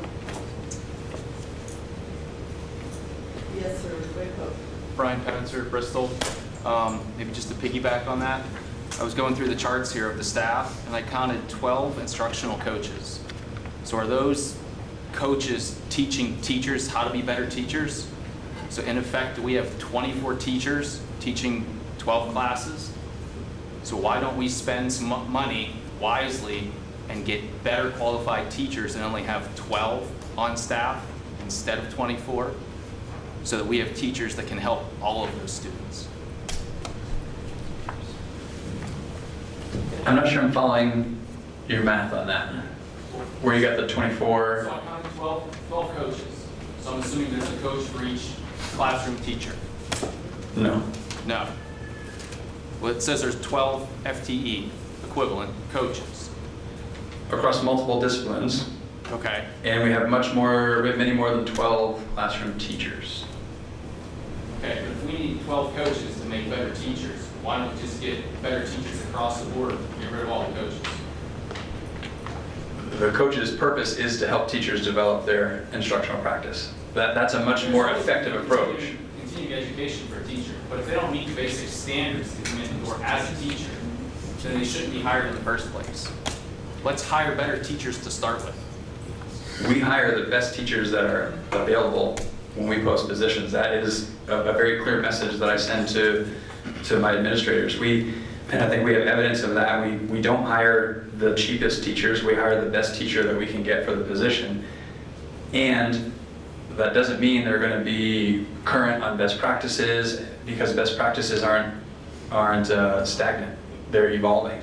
We're continually learning what's best practice, and if we don't have people that are well positioned and staying up on those best practices, supporting the implementation, I don't think we can believe that that's going to lead to improved outcomes for students and transformed instruction. So those are the systems that we're trying to build to ensure that the support is there to strengthen core instruction, and then meet the students' needs that need something beyond core instruction as well. And the coaching, that coaching structure as part of our multi-tiered system of support, there's loads of research that suggests that's very evident. I actually received an article today from February of this year, sort of reiterating that that is one of the most effective practices in teacher growth. Way more effective than sending someone to a 3-day training somewhere and expecting that that's going to come back and revolutionize instruction. So those are the systems we're building, those are the systems we believe in, and that's what we're trying to maintain for supports and systems. Dan, I have a quick response to that. Thank you. Just to respond to that quickly, I want to say that I'm incredibly proud of the work that this school district has done. The coaching and interventionist model is something that I know stems from a report from a group, including someone from UVM, Dr. Nate Levinson, and it led up to Act 173 from a couple of years ago, which is going to reshape the way that we receive special education funding. It is going to move to a block funding, and it's incredibly important before making that change to set up the multi-tiered systems of support. This district, and I don't want to talk about, I am in the legislature, our committee is looking at a bill to talk about supports around 173. What this district has done, it has been controversial at times, but what we have heard again and again is this is the model of what we want districts to do. We are starting to provide funding to let other districts make the moves that this district has made. Now, it is going to take time, and it's not easy, and there's room for disagreement, but I just want to say as a board member, the more that I kind of hear about these things in Montpelier, the more I understand this district has used that extremely important report from 2016, I believe, really as a roadmap, and we are farther down the road to implementing those changes. Given the fact that we're trying to do more with less, given the fact that 173 is coming and we're going to this census block grant, I do believe this district is prepared as well as it can to encounter these changes. So I just want to respond to that because there is a lot of evidence that suggests that the best teachers in the world do better when they have ongoing field-based coaching. And it is not a case where, oh, you're such a good teacher, you're all set, go get it for 20 years. I've never seen anything to suggest that, and so I just want to push back on that because I think our district stands out in the work that we've accomplished. Yes, ma'am. I just want to comment on that as well. I think our teachers deserve all the support they can get, and seeing what teachers have to deal with being emotional and behavioral management, and in terms of that piece and not just teaching, I appreciate that support they can get through other places. I would be in support of, it's not just they have a teaching license, so now they know how to teach this to kids. There's so much else they're doing with the needy kids that are coming in, and trying to manage all of that. And so I appreciate that they're getting support, and they deserve that. Can you state your name and town? Elizabeth Lewis from Bristol. Can I make one more comment as well? I also wanted to say my appreciation for attempts to equalize the range of class sizes across the schools, because I am for keeping as many schools for as long as possible open that we can in these communities. However, I am concerned with class size, particularly at the largest schools, then being a ratio higher than that, having a student in a high class size, so I appreciate that being factored in and considered, so thank you. Yes, ma'am. Courtney Panther, Bristol. I just want to piggyback on actually a bunch of different comments. As far as teacher support, I taught in Pennsylvania at 3 different schools, one being a public school. We had a mentor on site. We didn't hire 12 extra coaches to teach us how to be teachers, but we had a mentor that was a teacher that had been there longer than us. And we had weekly or bi-monthly meetings on our curriculum, our instruction on how to do better for our students. I also take CE credits, 180 every 6 years for Pennsylvania and 3 classes every 3 years for Vermont. Plus having higher degrees to make myself better for my students. It's not something that we go in as teachers. For all of us that are teachers sitting here, you don't just wake up one day and go, I think I'll be a teacher and not have a passion for it. I wouldn't be sitting here right now if I didn't have the passion for my college students and my future high school students and my past high school students. So I don't think that what my husband said about those 12, I think you have to have the best teachers you can. And sometimes, and I've seen it, that teachers are there because they don't know what else to do if they're not a teacher. I have friends that have retired and then went back to be substitute teachers because they don't know what their life is without teaching. So I don't think what he is saying is, and what some other people are saying about the cost of education and relating to the best outcome we can for our students. But again, what Mr. Olson said, 7 years is too long, because what happens to the students between now and 7 years? We're saying, oh, well, those ones fell through the cracks, but we'll catch up later. Every year I see it at UVM, these kids aren't getting better. And I'm sorry, 33% proficient in math 2019 and 46% proficient in reading for Mount Abe, that's not acceptable. Mr. Bernstein? Thank you. Does this board ever feel it's within their job description or purview to discuss the problems that you face in financing with the state? And I ask because clearly the push that is making you do more with less is coming from another organization which can be influenced. So I'm asking whether this board as a whole would present themselves to the state about revenue questions. In other words, are they lobbying or contacting the representatives or going, so, go ahead.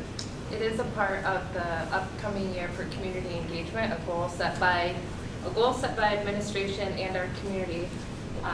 It has been to engage with not just the legislature, but with the select board, for instance, and a lot of other parts of our community that really do affect the funding of the school and how we're able to grow and not grow. So that's a goal, certainly, to do that. All right, I'm noticing it's 10 minutes after 8, so I don't want to take comments that are repetitive of anything that has been said before. If you have a completely new comment, Is it appropriate to respond to a comment that's been made? if it's brief, Mr. Olson. Okay, so I'll make it brief. I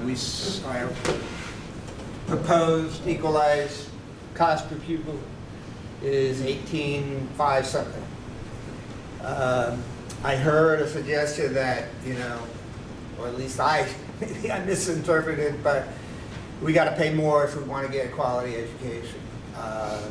Might help, but Champlain Valley has an equalized cost per pupil of 16 something. Mount Mansfield, similar. Middlebury, around the same cost per pupil, but I think they do a lot better. So we've done a pretty good job in Vermont of equalizing funding issues. Now it's the job to try to equalize education quality issues between towns like ours and some of the wealthier towns.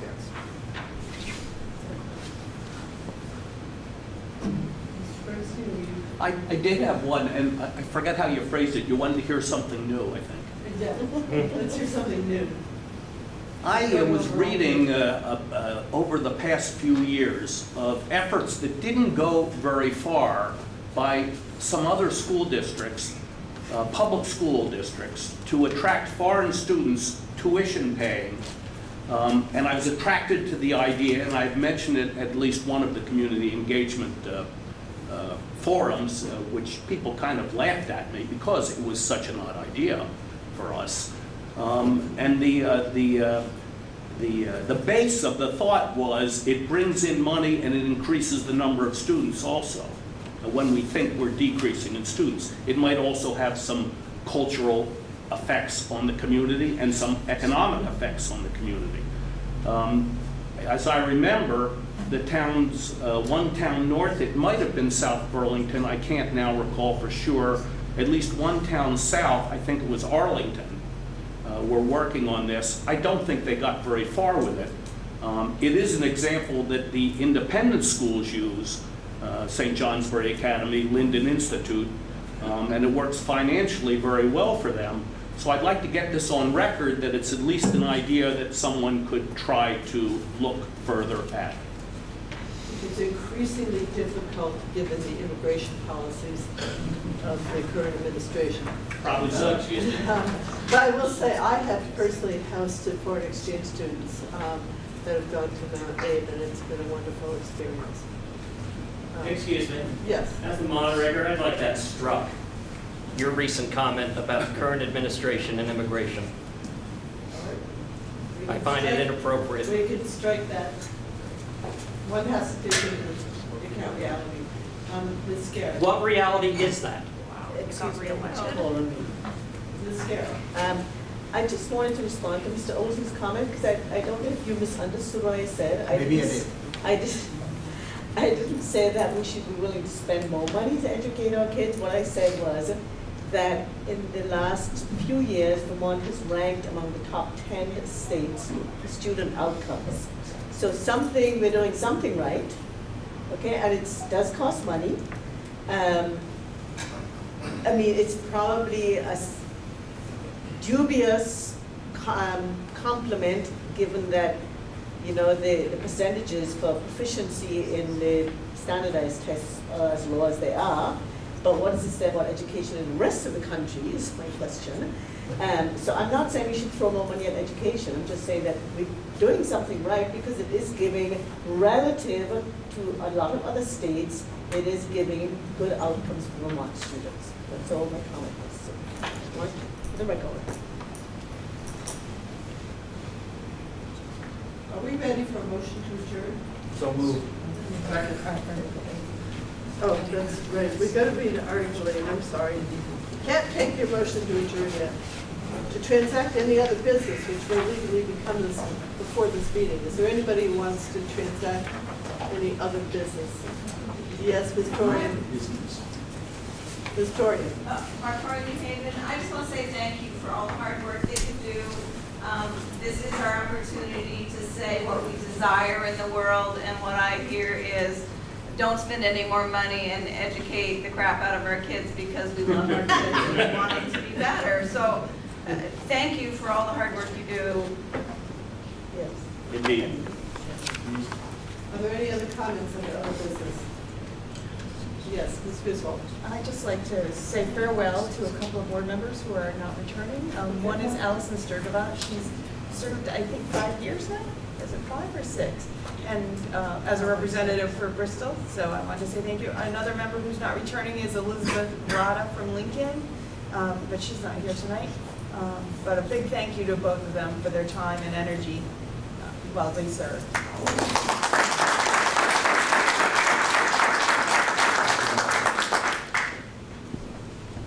Anybody else have any comments under Article 8? All right. So, a motion to adjourn until 7 a.m. on March 3rd, when the people will actually vote on Articles 10 and 11. You take that motion? I'll move that. Okay, Ms. Bernstein? Is there a question? Did you actually vote on Article 11?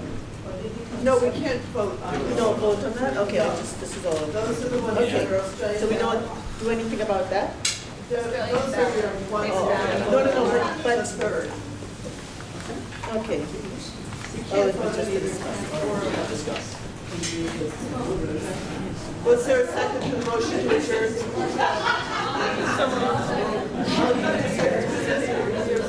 Griswold, everybody second. All in favor of adjourning? Aye. All opposed, say nay.